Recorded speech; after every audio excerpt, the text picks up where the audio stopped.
아침 7시에 찾아가는 하나님의 말씀, 다니엘서 15장, 7장 15절부터 시작합니다. 오늘은 다니엘의 환상 중에서 바다에서 나온 네 짐승에 대한 이야기를 좀 하도록 하겠습니다. 찾아볼 성경 구절이 좀 있습니다. 일단 7장 15절을 보시면 나 다니엘이 중심에 근심하여 내 머릿속에 환상이 나를 번민하게 한지라. 환상을 보긴 했는데 이 꿈속에서 본 환상에 대한 정확한 뜻을 알지 못하기 때문에 다니엘이 번민합니다. 근데 7장 16절에 보니까 그 곁에 모셔 선 자들 중, 그러니까 하나님을 모신 자 중 한 명이죠. 이 천사에게 나아가서 그 진상을 물으니까 그 천사가 다니엘에게 해석을 알려줍니다.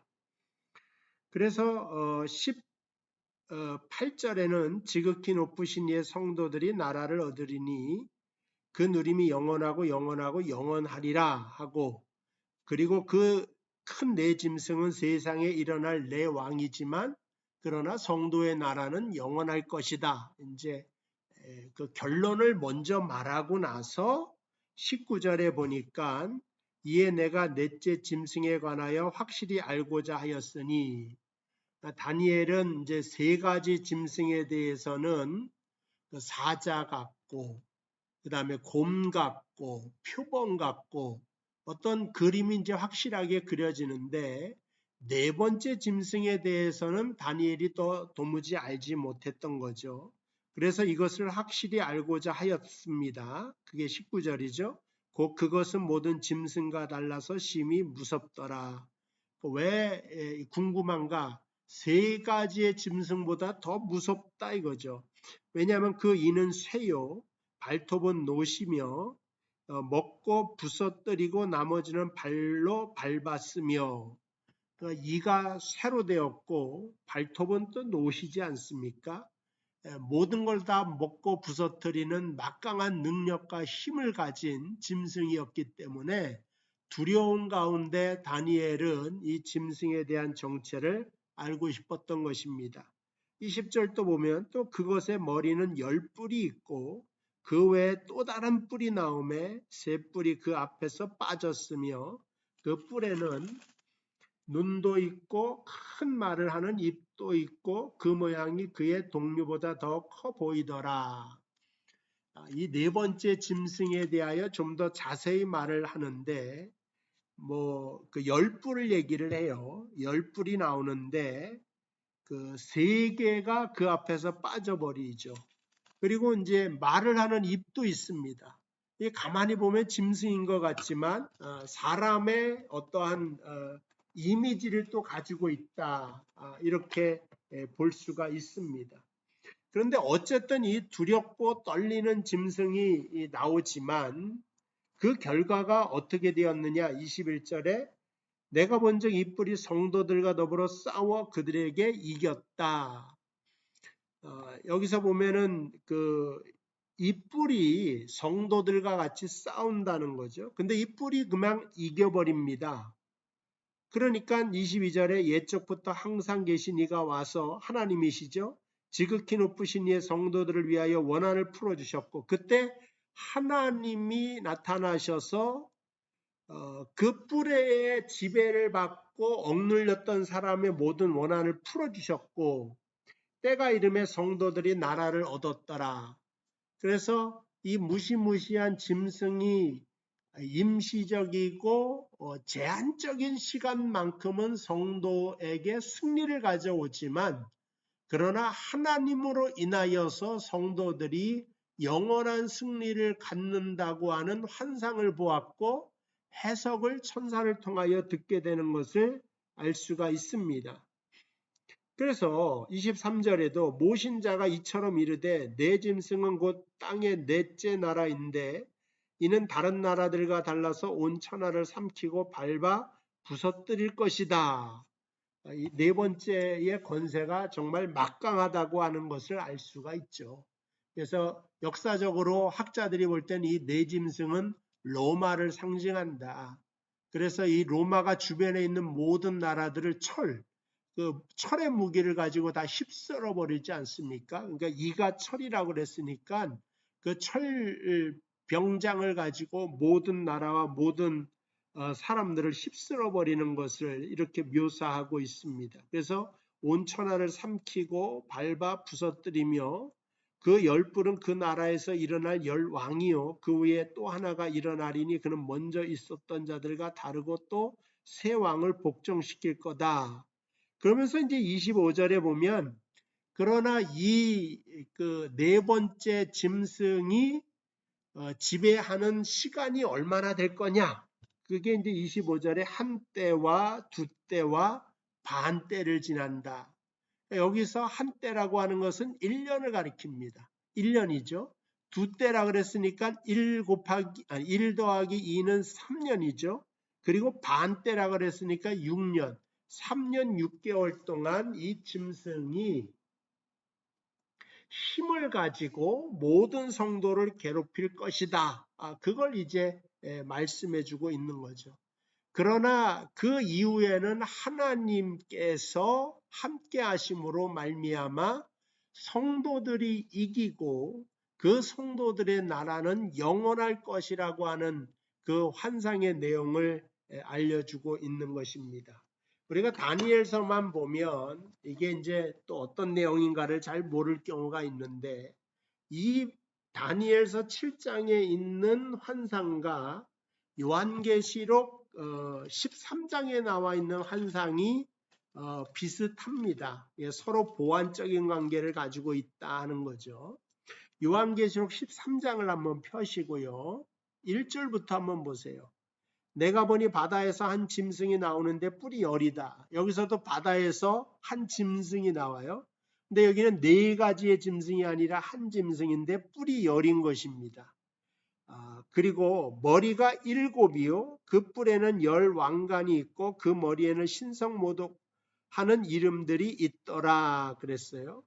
여기 보면은 짐승이 나오는데 그 머리가 뭐냐면은 7개라는 거예요. 잘 봐야 됩니다. 다니엘서에 보면은 사자 같은 짐승, 머리가 하나예요. 곰 같은 짐승, 머리가 또 하나예요. 2개죠. 그 다음에 표범 같은 짐승은 머리가 4개라고 이야기를 하고 있습니다. 다니엘서 7장에 보면. 그래서 합치니까 머리가 6개고 나머지 4번째 그 사람같이 말을 하는 짐승의 머리까지 합치니까 7개죠.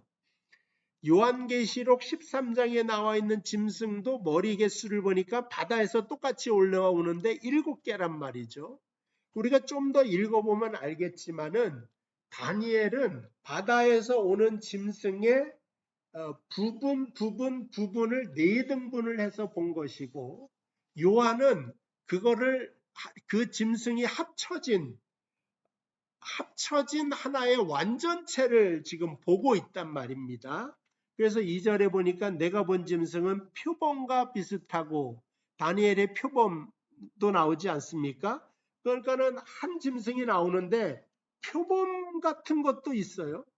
발은 곰의 발과 곰 같은 것도 있어요. 그 입은 사자의 입 같은데 사자 같은 것도 있어요.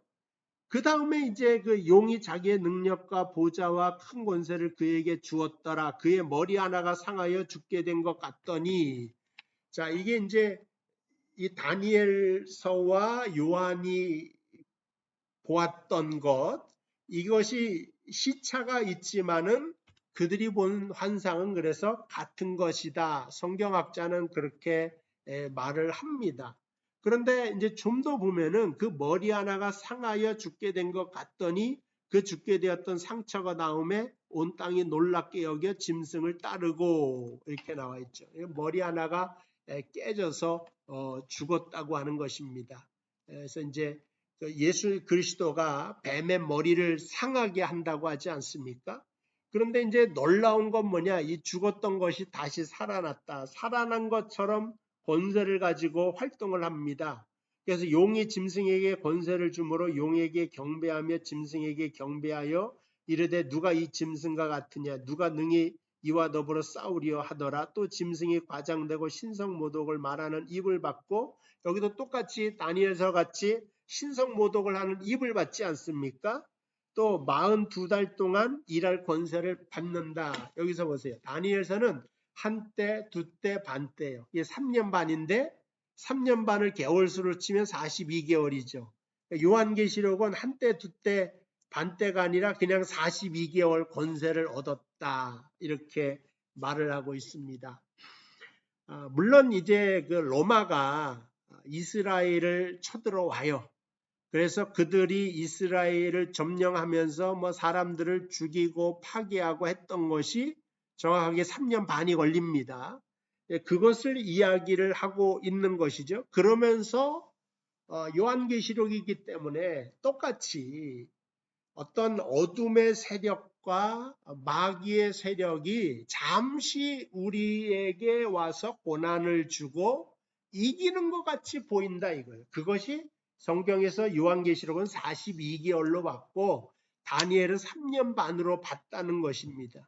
그리고 이것도 정확하게 세대주의자적인 해석으로 보면 날짜 하나하나까지도 다 새기는데 우리는 그렇게 해석하지 않고 짧은 고난이다 그런 거예요. 그들의 세상을 지배하고 있는 세월은 짧다, 한시적이다, 임시적이다. 그와 반면에 하나님의 백성들이 가지고 있는 그 나라의 권세는 영원한 것이다 라고 하는 것을 알려주죠. 그래서 26절에 그러니까 다니엘서 7장 26절입니다. 심판이 시작되면 그의 권세를 빼앗기고, 자, 하나님의 심판이 시작되면요, 그 짐승은 권세를 빼앗기게 됩니다. 완전히 멸망할 것이요, 이렇게 나오죠. 27절, 나라와 권세와 온 천하 나라들의 위세가 지극히 높으신 이의 거룩한 백성에게 붙임바 되리니, 이제 하나님의 거룩한 승리에 대하여 묘사하는 장면이 27절에 이렇게 나오는 거죠. 거룩한 백성에게 붙임바 되리니 그의 나라는 영원한 나라이라 모든 권세 있는 자들이 다 그를 섬기며 복종하리라. 그래서 그의 나라는 영원한 나라인데 이게 바로 예수 그리스도의 나라인 것입니다. 그리고 우리가 오늘 요한계시록 13장에 짐승이 나타났어요. 짐승이 나타나는데 다니엘서는 이제 멸망할 것이라고 했지만 요한계시록은 어떻게 묘사를 하느냐면은 어디 있습니까? 이게 이제 13장에 가보면 이제 무서운 이야기들이 이제 많이 다 나오고 있는 거예요. 그래서 이 짐승이 이제 그 숫자를 세어보니까 666의 표시도 나오는 것이고, 이마나 손에 표를 받게 하는 것이고, 뭐 하여간 뭐 이 짐승들은 이렇게 엄청난 권세를 받아 누리고 있단 말이에요. 근데 14장에 가보니까 1절에 또 내가 보니 보라 어린 양이 시온산에 섰고 그와 함께 14만 4천이 섰는데 그 이마에는 어린 양의 이름과 그 아버지의 이름을 쓴 것이 있더라. 13장은 바다에서 짐승이 나와요. 근데 그 짐승에 보니까는 모래 위에 서 있어. 여러분 모래 위에 집진 것들은 어떻게 돼요? 금방 무너지는 것 아닙니까? 이건 멸망당할 짐승입니다. 근데 14장 1절에 보니까 어린 양이 섰는데 14만 4천이 그와 함께 있는데 그 시온산 위에 서 있는 거예요. 시온산. 짐승은 바닷가에 와서 모래 위에 서 있고 어린 양은 시온산 위에 서 있고 시온산은 하나님이 다스리는 산이란 말이에요. 그래서 계시록은 이렇게 두 세력이 싸워서 어린 양이 이 짐승을 끌고 다 무제경에 쳐놓고 심판으로 끝나는 것을 묘사되고 있고 다니엘서에도 분명히 이 짐승의 세력은 다 멸망받을 것이고 나라와 권세와 영광이 예수 그리스도에게 있을 것이라고 하는 사실을 알려주고 있습니다. 말세를 살아가고 있습니다. 영국에도 뭐 엄청난 더위 속에 40도가 넘어가죠. 미국에도 뭐 화씨로 계산하지만 이번엔 이제 105도, 뭐 106도, 107도, 109도, 40도 이상 되는 온도로 펄펄 끓어가고 있죠. 이거는 이제 말세가 가까워 온다고 하는 사실 우리 눈으로 확인을 합니다. 말세는 비로 심판하는 게 아니라 불로 심판한다고 말씀하고 있는 것입니다. 깨어 기도해야 된다. 어디로 피해야 되냐? 시온산에 어린 양이 섰다고 말하지 않습니까? 그 어린 양이 예수 그리스도인데 예수 그리스도 앞에 섰을 때 든든한 반석 앞에 저와 여러분들은 구원받게 될 줄로 믿습니다. 주를 의지하여 승리하는 하루 되시기를 주님의 이름으로 축복을 드립니다. 기도하겠습니다. 하나님 아버지 은혜와 사랑을 감사합니다. 말세에 바다에서 내 짐승이 올라오든지 계시록에 있는 것처럼 이 짐승이 하나가 되어 우리를 공격하든지 아버지 하나님 우리가 고난을 당하지만 임시적인 것이고 한시적인 것이고 잠깐 스쳐 지나가는 고난일 뿐입니다. 그 이후에는 시온의 산에 섰던 어린 양 대신 예수 그리스도의 다스리는 나라가 올 것인데 그 나라의 주인공으로 우리를 삼아주시니 감사합니다. 영원하신 하나님 앞에 승리하며 살아가는 저희들 되도록 인도하시고 구원해 주신 하나님의 은혜에 감사하며 나사렛 예수님의 이름으로 기도하옵나이다. 아멘. 감사합니다. 오늘 금요 예배 시간에 뵙도록 하겠습니다.